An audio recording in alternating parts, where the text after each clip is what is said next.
The group broke camp the next morning and mounted their horses.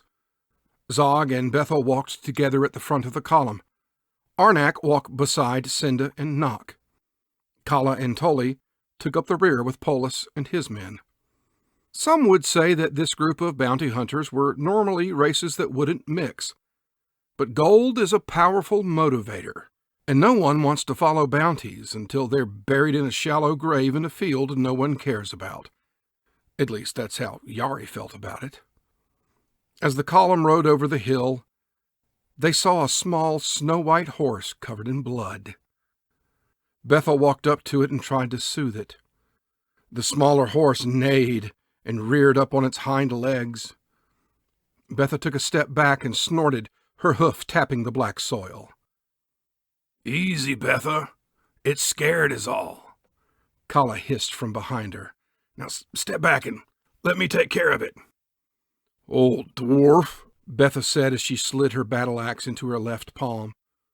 "You can carve up the meat after I'm done cutting." Kala slipped behind her, slammed the butt of his axe shaft into the back of her knee, and then pushed her to her knees.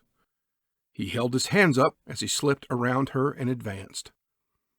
"I may be old, but I'm still quick, Tar. Remember that." Betha went to say something, but a look from Yari silenced her.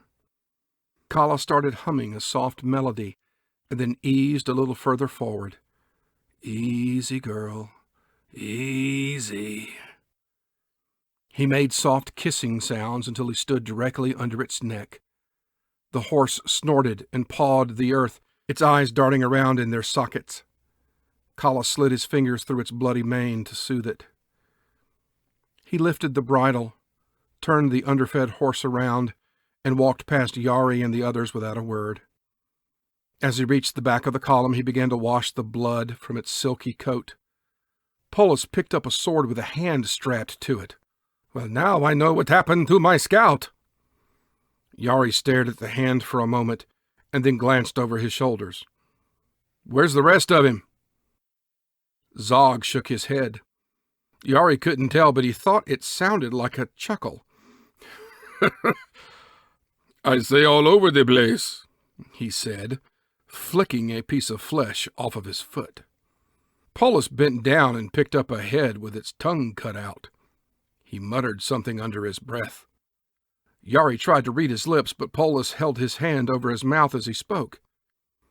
"What was that, Polis?" Yari asked. Polis glanced up and then lowered his head. Yari took a step forward. "Polis, I asked." Polis stood up, his hands shaking. "This was my brother-in-law. My wife will kill me." Yari barked out a laugh. "Lord Polis, you probably won't live long enough for her to kill you in Portagu." He pointed at their company standing by the side of the road. "They'll kill you faster than it will take you to blink." Yari patted him on the shoulder. "I'd bet my life on it." Yari left Polis to bury his brother-in-law and walked back over to the group. "So, what now?" Tully asked, swinging his hammer over his shoulder.